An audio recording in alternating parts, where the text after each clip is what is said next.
La estación central de Santiago es el virtual punto de partida de la nueva carretera a Valparaíso, que abreviará en casi media hora el tiempo de recorrido entre la capital y el puerto. Al llegar al cruce con Los Pajaritos, parte la carretera propiamente dicha, que es de doble vía. Los trabajos de prolongación de la misma y sus accesos al túnel de la Cuesta de Lo Prado progresan rápidamente. Sobre esta carretera, y a solo 15 kilómetros de Santiago, existe un yacimiento de cobre en plena explotación. Es la mina La Africana, propiedad de la Santiago Mining Company, subsidiaria de la Anaconda. Esta mina fue abierta en septiembre de 1957. El mineral extraído de un pique profundo mediante faenas totalmente mecanizadas contiene un 3,5% de cobre y produce anualmente 5.000 toneladas de concentrado de cobre.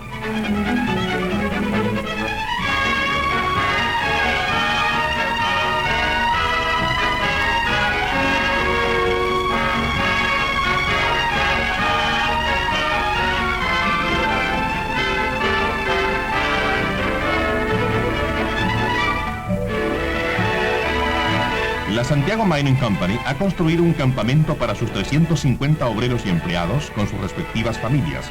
Este consiste en casas modernas que brindan todo el confort al plantel humano dedicado a las faenas extractivas y de elaboración.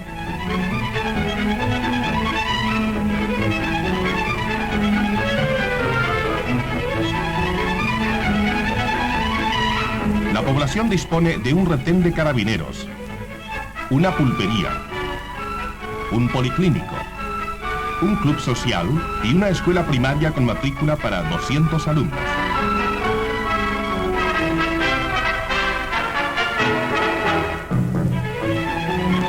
En esta mina de cobre, el minero encuentra un hogar acogedor que le permite llevar una vida digna tras el desempeño de las rudas tareas que apuntalan la economía de la patria.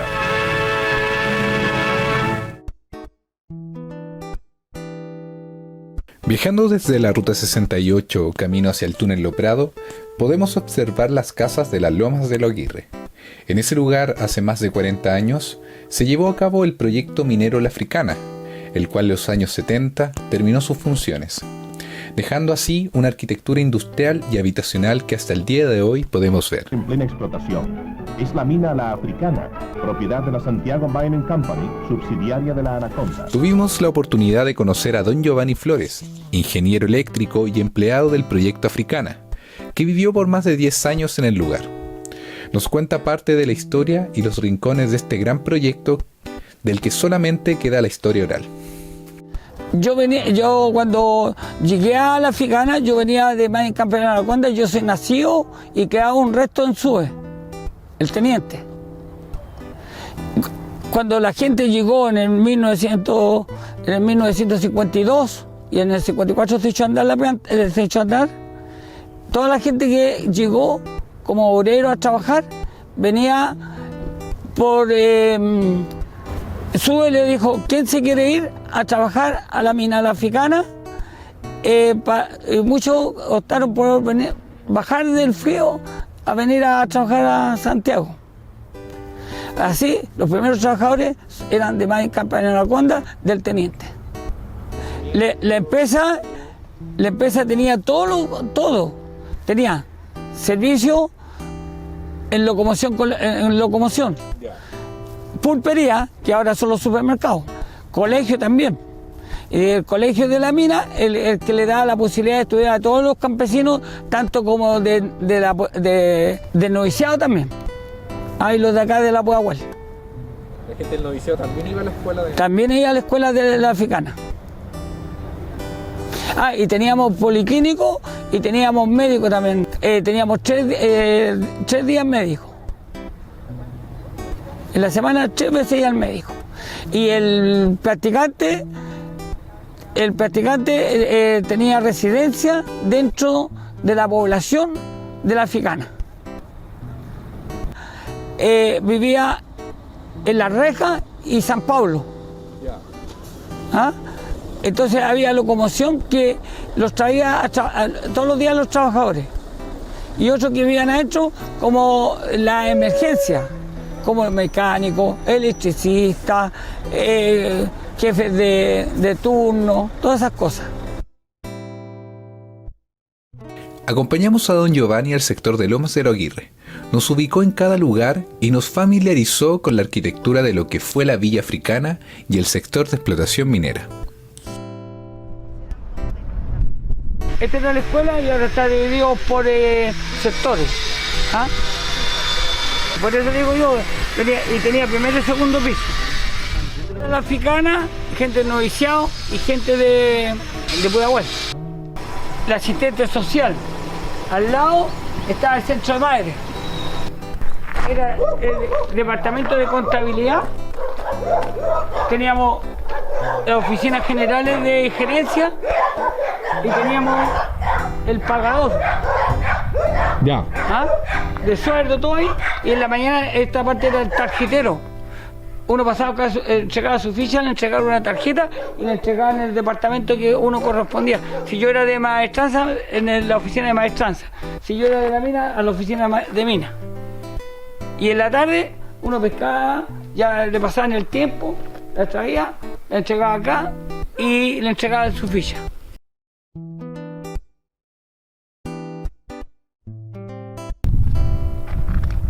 Este edificio que está aquí era la planta de Chancao. Si ustedes pueden apreciar, sobre la planta de Chancao hay unos muritos, unos pilares. Sí. De ahí para abajo era la mina, que es lo que le hablaba ya, que era como 130 metros hasta abajo. El transporte se traía, había un silo, llegaba el material ahí y caía al chancador primario. Toda piedra que llegaba por el esquí se llamaba, donde venía una tonelada y tanto de material, venía a la medida para el chancador primario. El chancador es el que muele.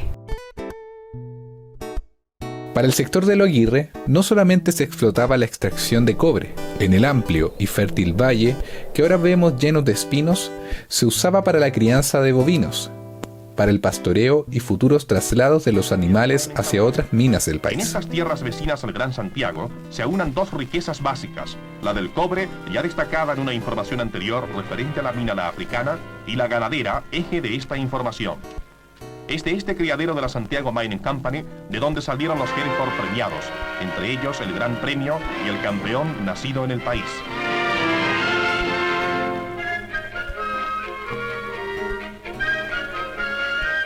Queda así iniciada la crianza racional de esta raza que se adapta a los más diversos climas, prospera en cualquier clase de pastos y proporciona volumen y calidad de carnes en el mínimo de tiempo. Es esta tierra vecina a Santiago la que entregó los ejemplares premiados, símbolo del esfuerzo de nuestros hombres de campo.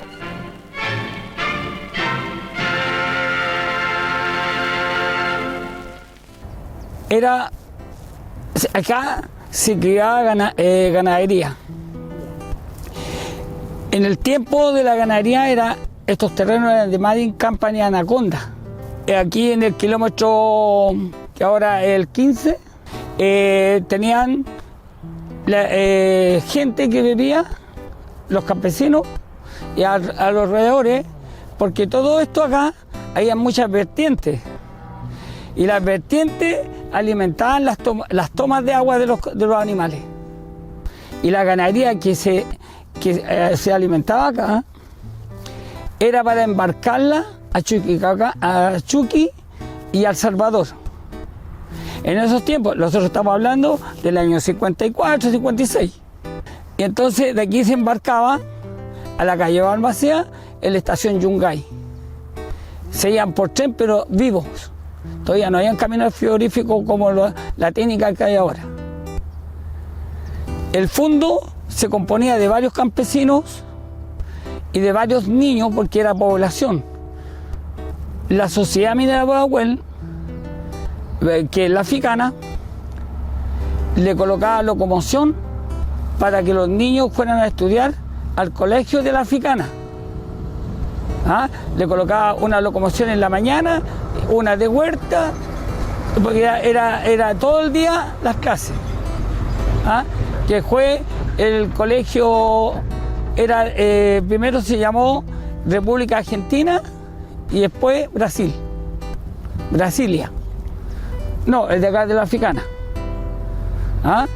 Se componía para la gente había un policlínico para todas las emergencias de la zona de los campesinos. ¿Ah? Y después, bueno, ya empezó a venir el progreso, empezaron las pavimentaciones, empezaron a hacer el camino para hacer el primer túnel. Junto con el testimonio de don Giovanni en La Africana, los invitamos a conocer parte de la historia de don Jorge Neira, que ha vivido toda su vida en el sector rural de la comuna. Nos invita a conocer parte de la historia de Pudahuel para los años 60 e inicios de la reforma agraria. Ahora, al que sabe toda la historia también, más antes que yo, el Lucho Peña, que bueno, vive ahí en Campo Alegre, en el sitio 11.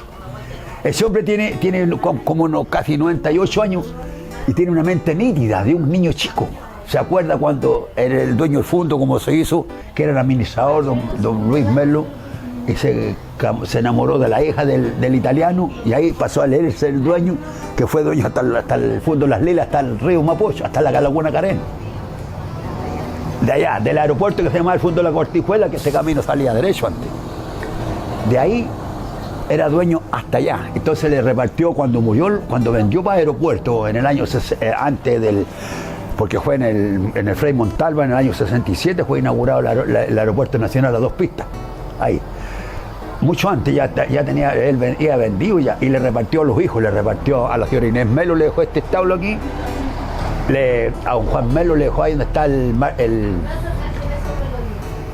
el corporativo de Lanchile, al lado del Fondo Retiro, y a don Lalo Melo le dejó el Fondo de Las Lilas, que es de los Santa Cruz ahora.